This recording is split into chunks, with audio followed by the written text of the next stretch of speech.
So in this video, we're going to draw the graph of the function y is equal to sin x. So in order to draw the graph, first you need to have a few values that you want to basically put into the graph, because your graph is going to look something like this. This is basically your x-axis, your y-axis, and then your function oscillates between -1 to 0 to 1 and back and forth. This is a y is equal to sin x is a periodic function. So let's say here is 0, pi by 2 pi, 3 pi by 2, 2 pi, and so on and so forth. So your function basically is going to oscillate something like this. So basically you need to know how to get these points, and then you can put them in the graph and actually do the graph. So in order to do this, first you need a table for the values that you want to put into your function. And in order to get those, first you need a unit circle based on which you can read the values and then put them into your table. So let's start with a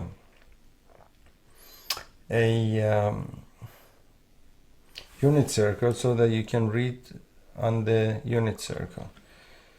So let's say this is your x-axis and this is your y-axis, and let's say this is 1 unit, 1 unit, 1 unit, and 1 unit. And if this is your circle, then this would be 0, pi by 2, pi by 2 radians, and then this is pi, this is 3 pi by 2 or 270 degrees, and this is 2 pi. Now whenever you have a function, for example y is equal to sin x, in this case basically your input is your x value here, which is the input, the angle that you read off of this graph. So for example, let's say this is the angle that we're dealing with. If this is the angle, and then let's say this is theta as the angle, and then y is equal to sin x. Sin x, as you know, is always equal to y divided by r. It means the height, which is basically this height over here. This is your y divided by r, and this is your r, which is the radius of this circle, and in this case this is 1. So in this case sin x is equal to y. And then this angle keeps moving in this circle. It starts from 0 and goes around this circle. And so when you're dealing with, for example, 130 degrees or 135 degrees, you're dealing basically with an angle like this. So this is 90 plus 45, 135 degrees. And then again you have a y value here, and you can read this y value, and that's the value of your sine here. So basically that's how you measure the sine of any angle or any other trigonometric ratio like cos, tan for that matter. Now let's draw a circle. Let's draw basically a table over here. How do I go back? Okay, so let's say this is x and this is sin x.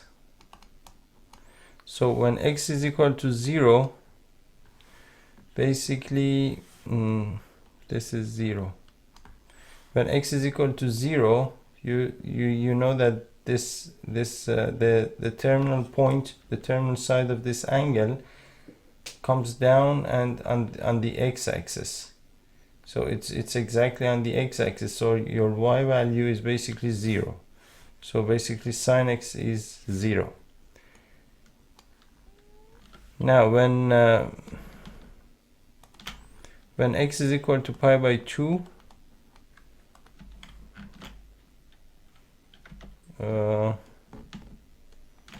when x is equal to pi by 2, this angle comes over here, so it means that your y value is 1. This is plus 1, so 1. And then you go to pi, so when x is equal to pi, your y value is basically again 0, because it comes down here. It's exactly on the x-axis, so it's 0. And when x is equal to 3 pi by 2,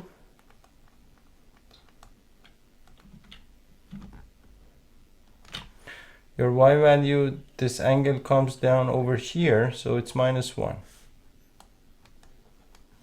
When x is equal to 2 pi, your y value is again equal to 0, basically to that of the 0 degrees or 0 radians, so it's again 0. And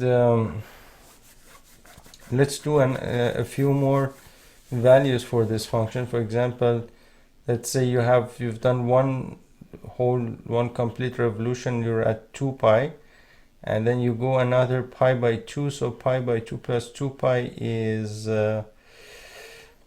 let me see, 2 pi plus pi by 2 is equal to 2, this is 4 pi plus pi is equal to 5 pi by 2.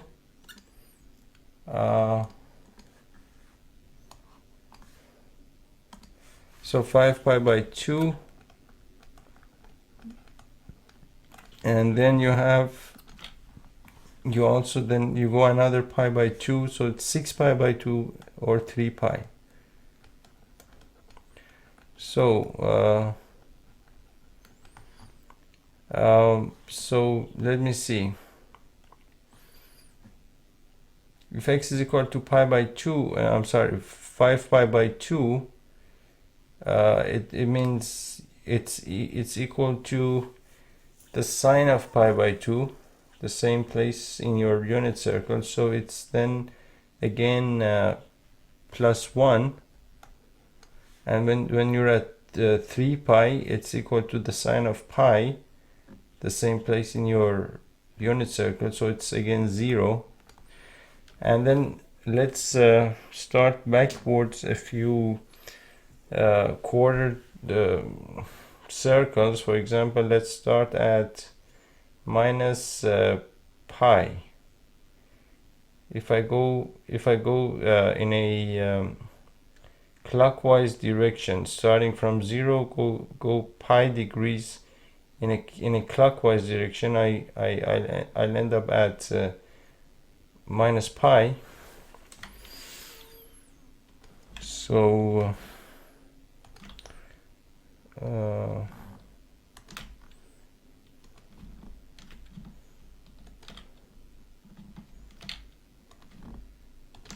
so if you're at minus pi, basically when you want to calculate this, you basically need to know that sine minus theta is equal to minus sine theta, because sine is always a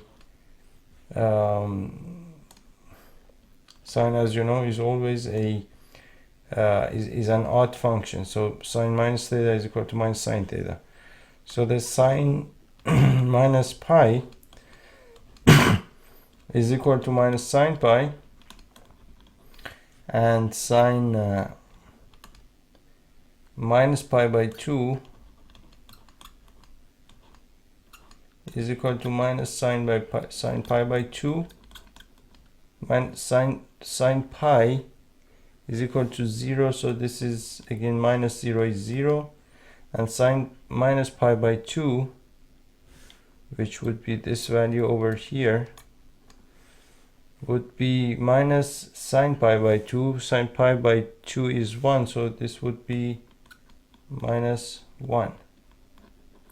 So this is minus sine pi is 0 and then minus 1. And now you can have your graph like this. I'm sorry, no. I need to start somewhere around here and go all the way up to here. Let's say this is 0, this is pi by 2, this is pi, this is 3 pi by 2, this is 2 pi, this is 5 pi by 2, this is 3 pi, and minus pi by 2, this is minus pi by 2, and minus pi.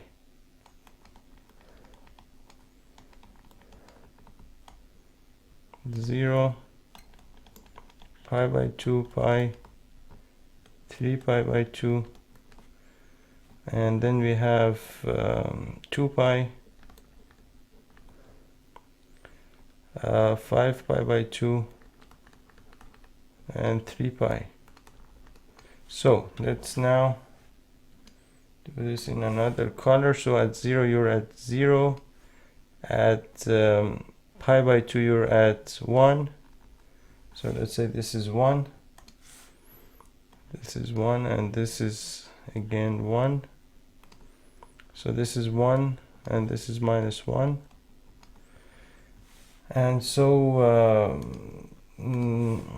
at pi by 2 you're at 1, so somewhere around here.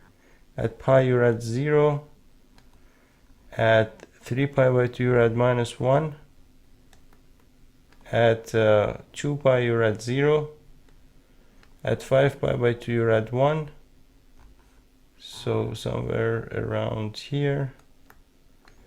At 3 pi you're at 0, at minus pi you're at 0, at minus pi by 2 you're at minus 1. So now this would be basically your graph. So this would be your graph. As you can see, this is a periodic function that goes around like this.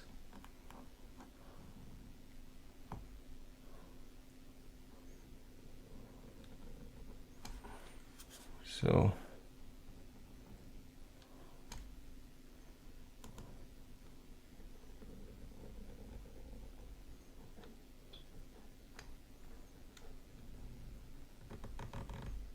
it's basically something like this. So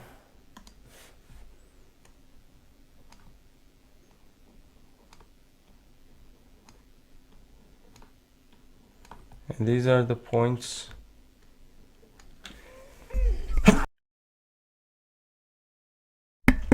excuse me.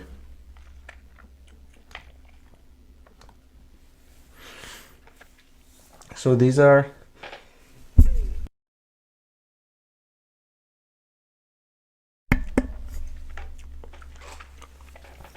this is basically the graph of the function y is equal to sine x.